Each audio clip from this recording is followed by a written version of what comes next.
Siggi is someone I don't know how much you've talked about him. We don't know a lot about this particular witness. We don't. Yeah, please. This guy is as dirty gets.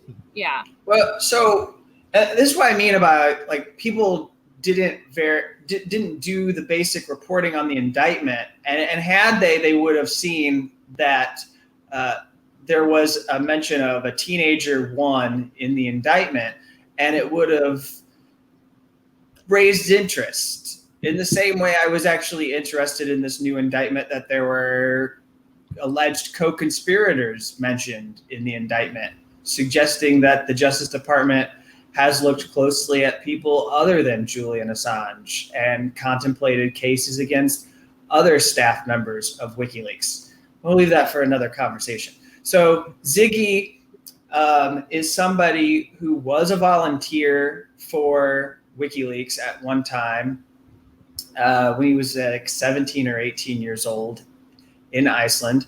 But he didn't really do a whole lot, and he spent his time inflating his importance, and essentially he embezzled $50,000 from the WikiLeaks store and was prosecuted for it in Iceland.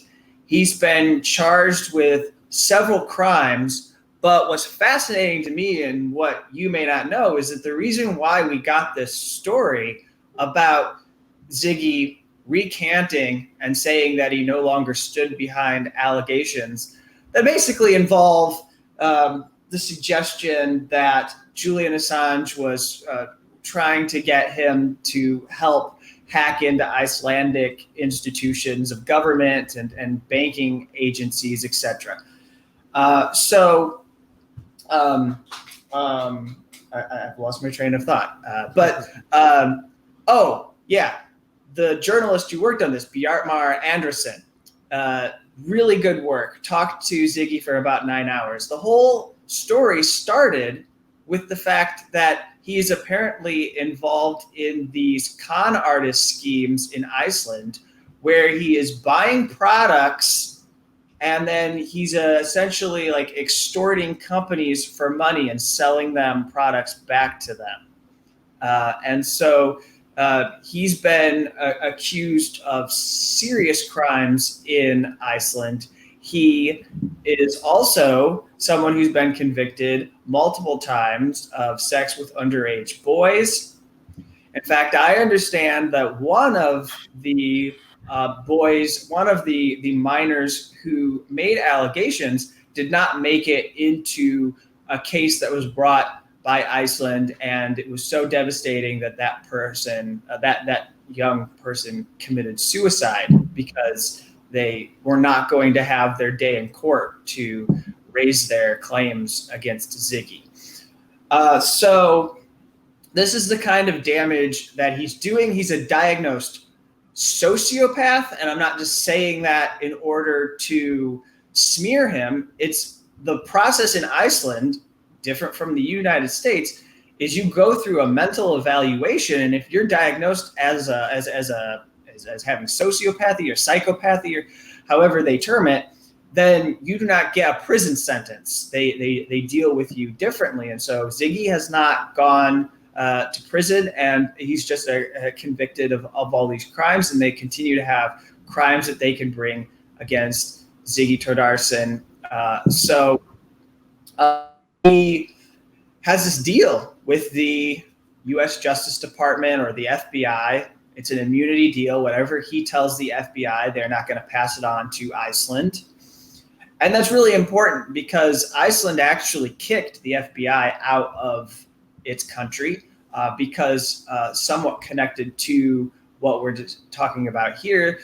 They mentioned that there was a cyber intrusion against Iceland, and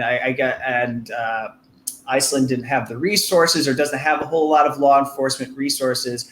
The FBI said, hey, we could come to Iceland. We can help you out.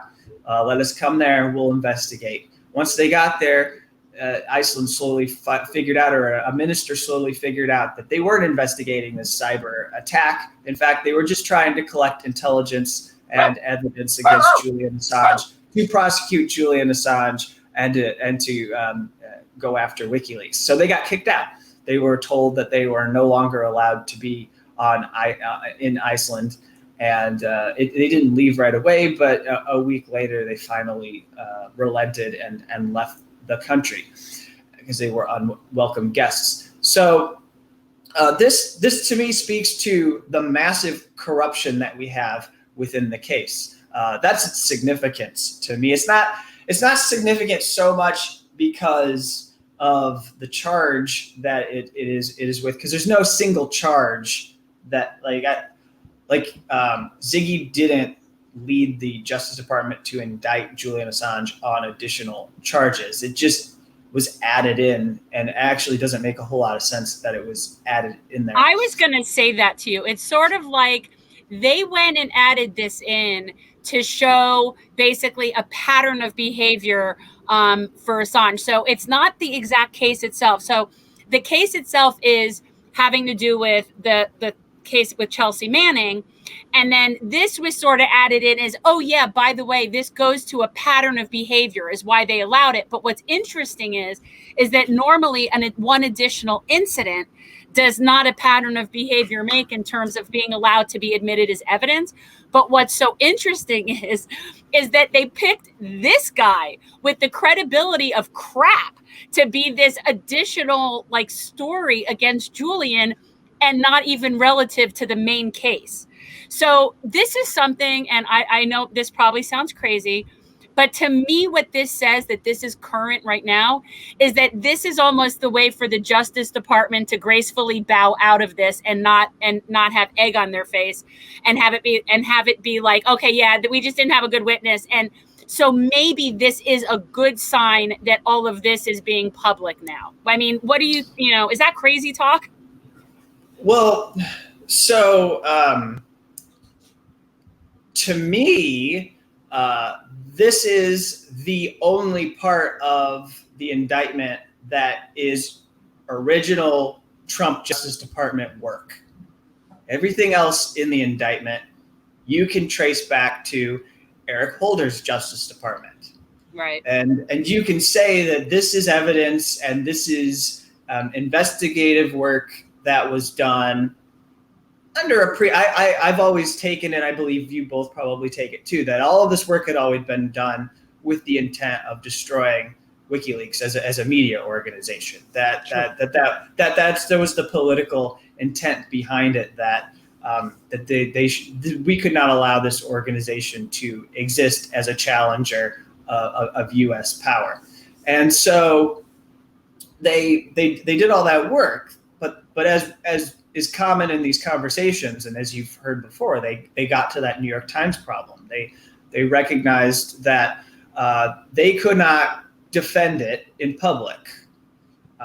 It's kind of like something Daniel Ellsberg says about information and transparency and how basically if you don't want leaks to inflict so much damage upon you, then you should stop doing those things in secret that you can't defend out in the open. Well, the same here is it's like, this prosecution it's something that they were doing and they were putting it together and they've been piecing it. And as people have become more knowledgeable about it and are aware of what's going on with prosecutors, none of them can defend it. Actually, you can't get a single Biden administration official to defend this case. You can't get Secretary of State Anthony Blinken to answer questions from foreign journalists who are questioning him while he's out in various countries doing his work.